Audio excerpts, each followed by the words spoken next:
everyone, it's Bryce120, and today I'm going to be showcasing a game I've been recently obsessed with called The Forever Winter.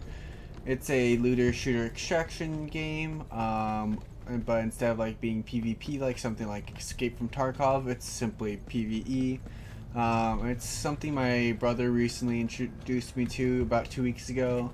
I've been obsessed with it ever since, and honestly I've made a lot of progress in just the 2 weeks since I love to basically play non-stop. And yeah, I'm hoping to show off kind of some aspects about it and just kind of yap a little bit while also grinding out some credits because, you know, why not? It's something fun to do while showing off a game that I really love and hopefully try and get some more people into it. Alright, well here we are. So we are currently in the tunnels, and the tunnels are basically just a way of traveling between the maps where you're going to actually be able to extract and collect a lot of the main loot and complete quests you're looking for. However, the tunnels, besides providing a passageway, also sometimes offer enemies that you can encounter and fight, as well as loot and other opportunities. Sometimes they'll feature platforming and other things, but it's just a unique way of essentially, like I said, traveling between the major maps. So the map we're going to right now is called, as you can see on screen, Scrapyard Nexus. It's a very close quarters and tight-knit map, which can make it very difficult at times, but it's also a pretty good map to grind out some credits on and complete quests and so on and so forth, which is the main reason I'm going to be on it, playing it and showing it off. But yeah, so as you can see, we have some enemies down here, and they will slowly draw aggro on you the more you move about and more you're kind of like in their face. And if they like basically see or shoot you, or sorry, if they basically see you or get shot by you or anything like that, they will automatically aggro onto you, and then you'll have to fight them and so forth. And they'll also alert teammates, like anyone in their same faction, to your whereabouts as well. So one thing that I'm here for in this specific quest is I'm looking for this totem. Oh, hello.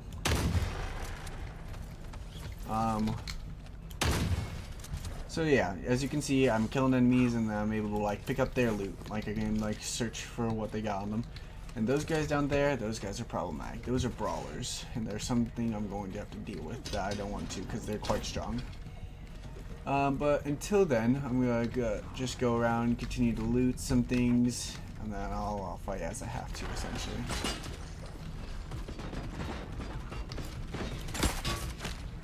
Okay, I was just trying to kill the easy little one.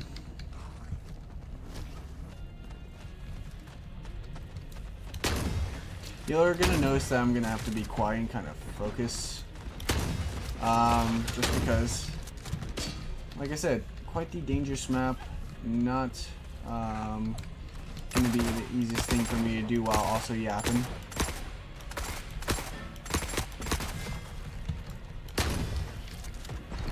Despite this being like a looter shooter, where you, like, the whole premise is you're not the guy, you're like not the main character, you are able to actually still shoot and get away with a lot of combat. It's mostly just a matter of how you do it and balancing, you know, the situations you find yourself in.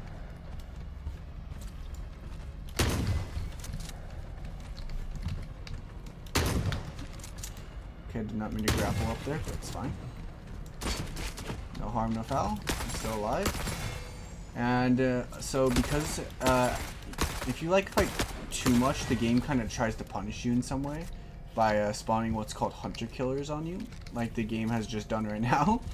And they are going to try to basically fuck up your life, make you regret being so aggressive in your playstyle. But that's okay. I hopefully have enough equipment and items and stuff on me that I will be able to do that and be alright with the result.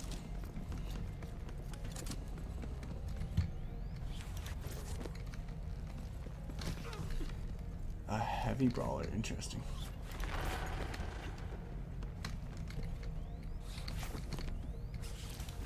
So I'm just trying to quickly kind of get some of the loot. The more valuable things that I know will be here. And I have yet to find the totem that I'm here for, and I also need to blow up this bridge. These are a couple of the tasks that I need to do before I extract. Hopefully I'll be able to do that while these guys fight, because they're from different factions, and so even though they don't like me, they don't like each other more. So I'm kind of like I said, not the main character. I'm kind of just like a background guy. So as long as I don't make myself too much of a problem, I should be okay to like go about my looting day. I'm just here to collect, you know, the normal resources like every person does in a post-apocalyptic war. Wow, I kind of can't say that word, but it's fine. It's definitely got a very dystopian feel to it. I think the atmosphere is something this game does really well.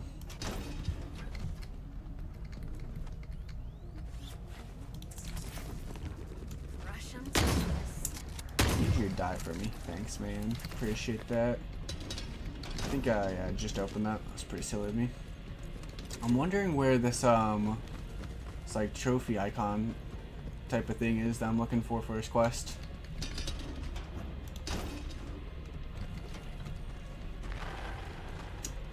Kind of would have expected that I'd have found it by now, but I guess not.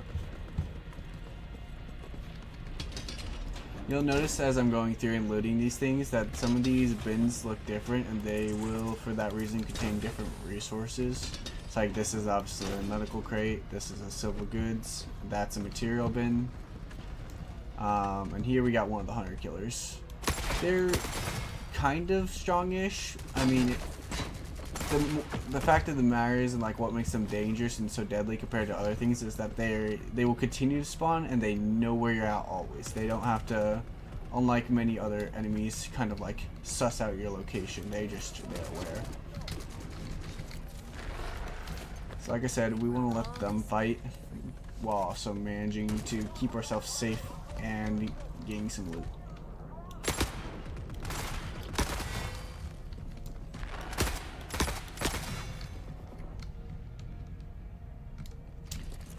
Gotta loot, gotta loot, cause I'm greedy. I'm so greedy in this game. I take way more fights and I'm way more aggressive than I should be. But that's kind of how I choose to have fun with this game. You obviously, if you got this yourself, don't have to be anywhere near as aggressive and so forth as I am.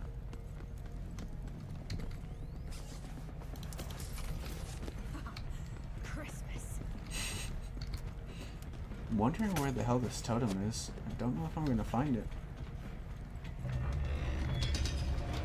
Either way, I've got to go blow up a bridge right quick, so let me just casually do that, as one does. It's a very normal thing to do. That's that quest done. So that'll blow up any second now.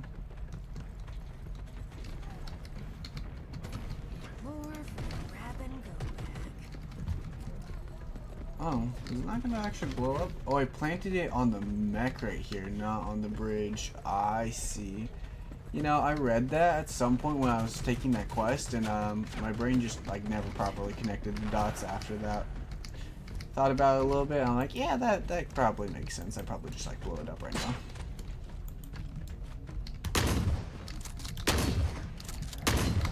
Okay, owie. Ball damage. Because why not?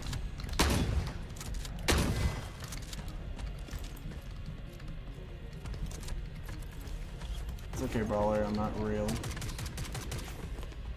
Like, ignore me and fight the EOD. Killer. Cool, okay. These guys are just gonna continue to spawn endlessly and pincer me. And I'm not looking forward to that. So, that said, I think it's about time I get out.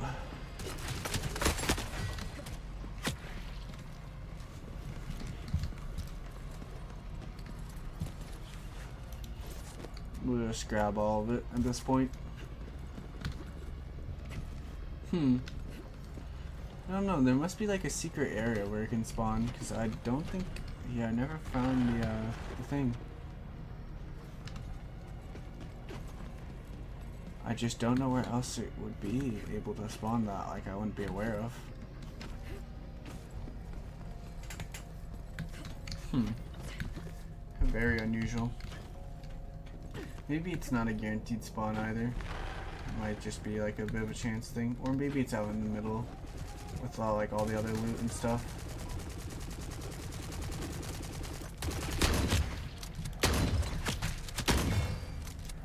You brawlers do way too much damage for how far you are. It's crazy.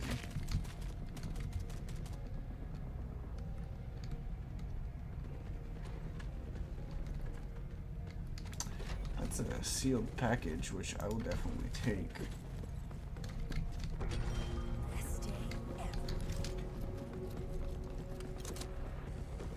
I don't want to, but I think I'm gonna have to use this big med kit. You'll notice that the headshot damage is actually like insane. Like, despite the fact that these are some like tanky guys, if you just tap them in the head a couple times, they will crumble.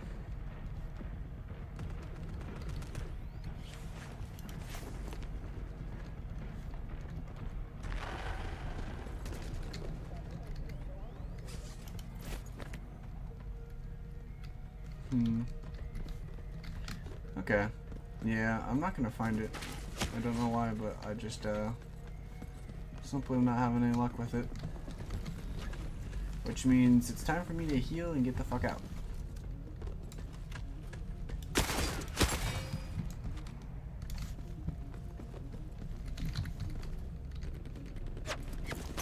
So I'm talking about like looting right here on the open, where they can see me and like obliterate me. Not smart, because that headshot multiplier also probably affects me. So if they hit me just a couple good shots, I'm gonna be in a pinch real quick. And that was my last like proper heal. I'm gonna eat this like bag of chips because it'll give me just a tiny bit of healing, but it's like crumbs, honestly. It's like hardly anything. It's actually, I mean, it's not good, but it's actually maybe not quite as bad as I was making it out to be. Kind of realized that now.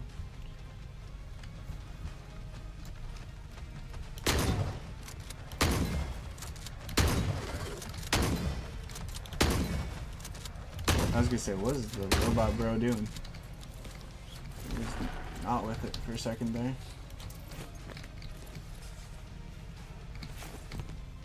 As you say, you're gonna have eyes on me. You all are at this rate.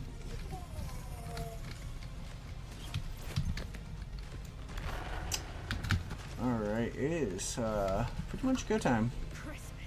I wasn't able to complete one of the quests, but essentially that's it. As you'll notice there, I had to kind of defend myself in order to get out. That's kind of unique to this map.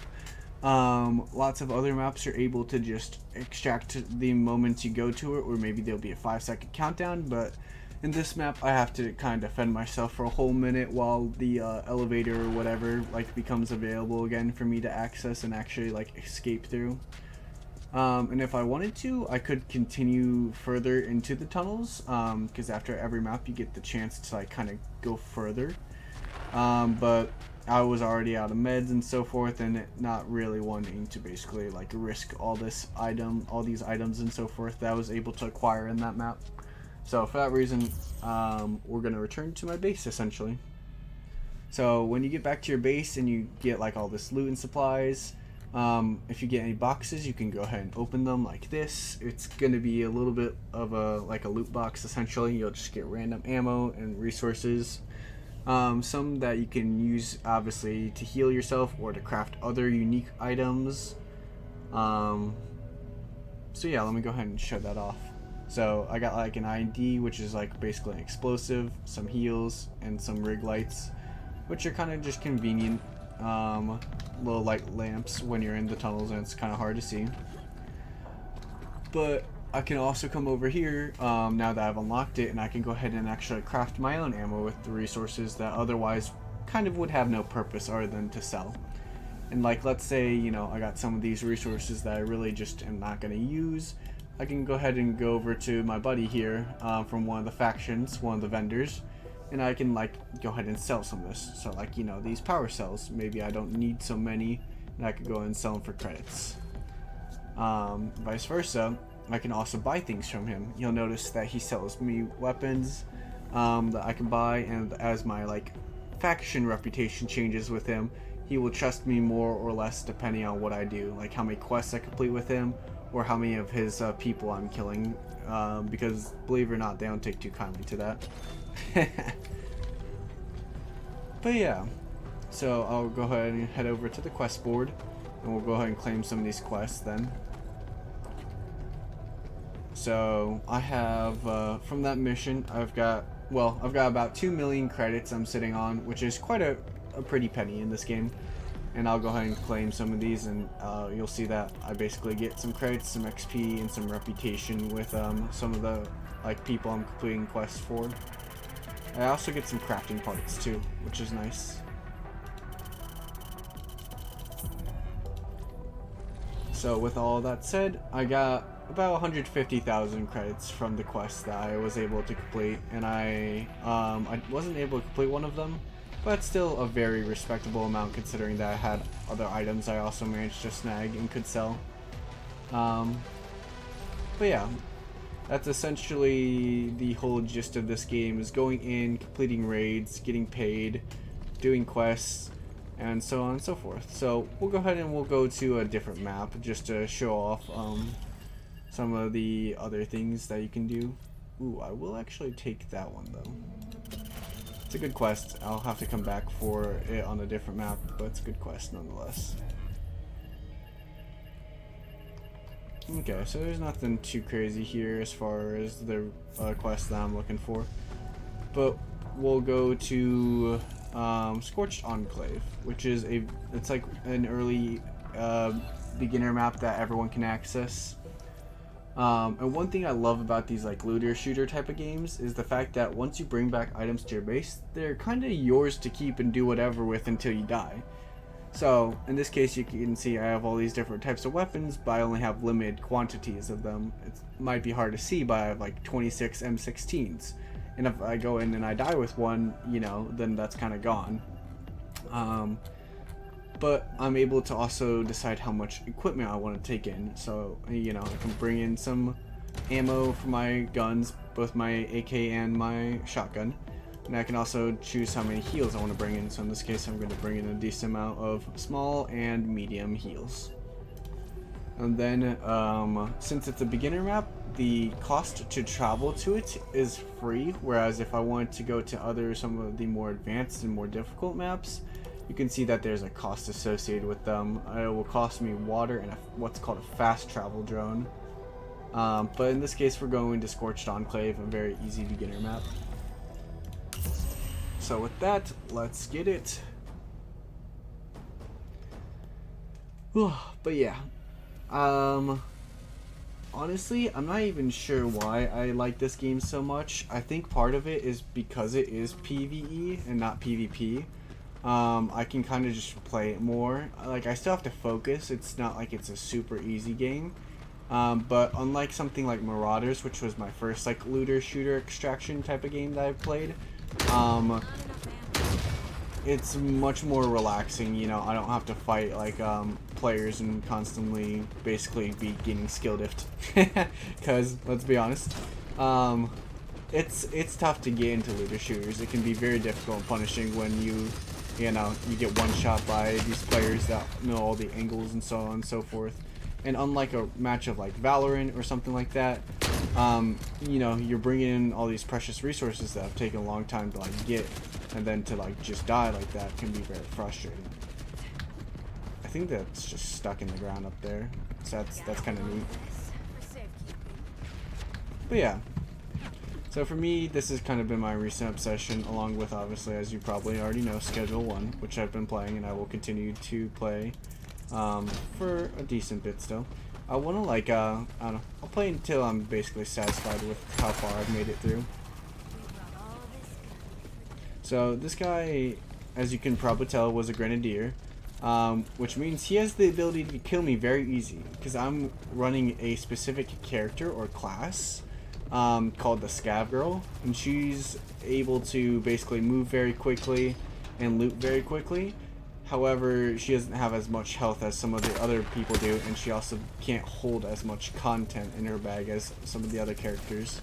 But because she is able to move so fast and kind of makes up for it, with just how reliable she is and stuff, I personally like her as my favorite character and the one I've spent the most time playing and leveling up. And as you level up your characters, you're able to like invest points in them, which will allow them to hold bigger backpacks, as well as have slightly more health. Your characters do gain a little bit more health over time as you level them up. Goodbye. And then you also will have the chance to find doors like this, like that are basically like hackable entryways to secret bunkers or like resource pools. And you're just gonna essentially match the little like diagrams. It's like a CAPTCHA, you know. You just gotta try matching the little sequence, and then you'll be able to unlock it and get some of the resources inside. To be honest, some of this stuff isn't that great, but I'm more here to show off the kind of the process and show you what a different map might look like if you were to grind this early on. You'll also notice that there's different inventory slots. These are like big slots that can only hold certain specific items, like cans of water, since water is a very scarce resource, or explosives. But instead, in these like smaller and medium-sized slots, I'll be able to hold individual items, such as like alcohol, band-aids, and ammo, and so on and so forth, that I will be able to either sell or use myself.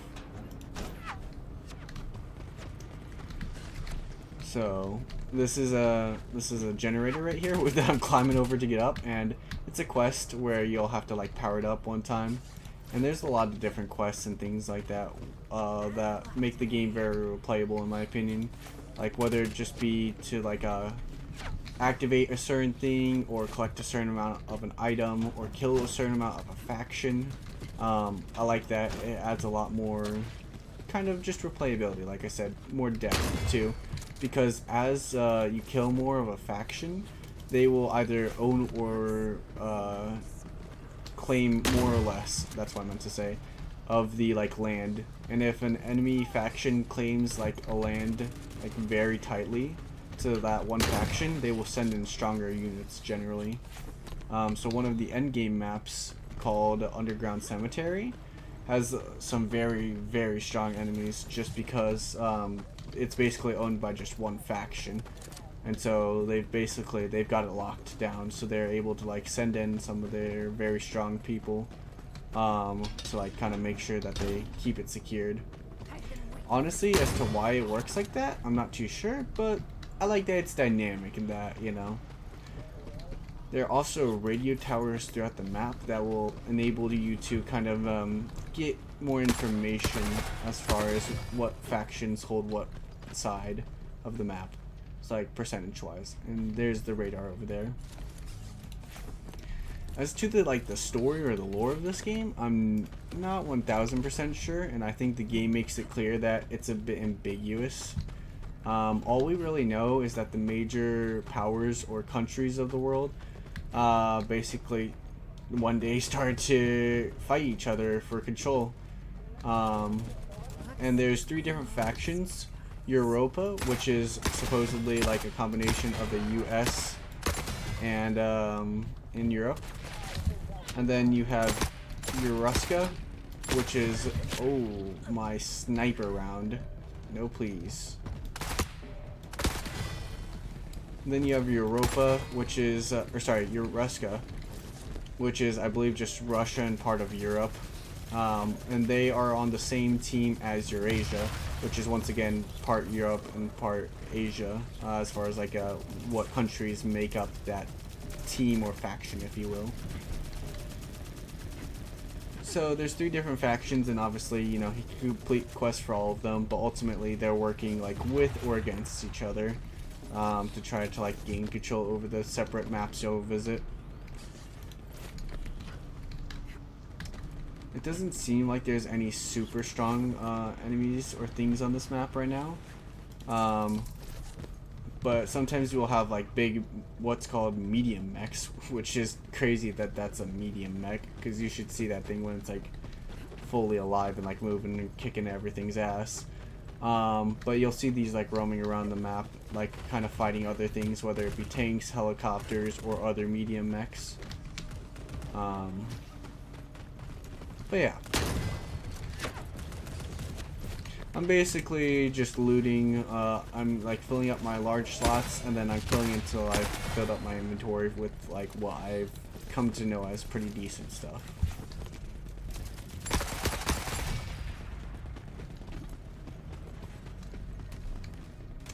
Have I already checked you guys's? I have not. Free loot, free loot. That's the other thing too, is sometimes you can just let the factions kill each other, especially when you're early on and you kind of don't have as much equipment and like knowledge of the game as I do. Because you can let the enemy teams kill each other and then basically go in and steal the loot off the corpse and sell it back to them, which is the funniest part if you think about it. Like, oh, I'm sorry I killed your guys, just to basically steal their loot and sell it back to you. It's so funny if you think about it like that. I will say, because I have been enjoying this game so much, it makes work like feel longer sometimes, because all I want to do is come home and like play the game that, you know, that was brand new at the time and that I was really into. And sometimes it's like that, you know. It's nice and it's a blessing to have something you're so like passionate and into. But then, you know, it makes the other more boring and tedious parts of your day a little bit more, you know, not so pleasant to deal with. But that's a part of life. To working through those moments, despite that. See, and I could kill all of you, but truthfully, I don't even want to waste the bullets because you don't really give anything particularly worthwhile. So, yeah, with that said, I'm going to go ahead and just book it out of here. But yeah, this one's just a bit of a yapping video, just kind of me showing off the game, and kind of trying to get some people more into it and whatnot. Next time I play this, I will probably be yapping a little bit more about a specific thing that I want to talk about. But nonetheless, you know, I felt like showing it off and kind of trying to explain why I appreciate it so much. What in the hell? See ya. But yeah, there's a lot of base upgrades and things you can do. Like, you don't start with any of this, but you're able to like repair the destroyed guns or like craft like med kits and all this other stuff, which is super nice. Instead of just buying it, because otherwise you would have to buy it for a long time until you got to this point. There's a variety of other upgrades that you can also get too that I just, you know, haven't played enough to be able to.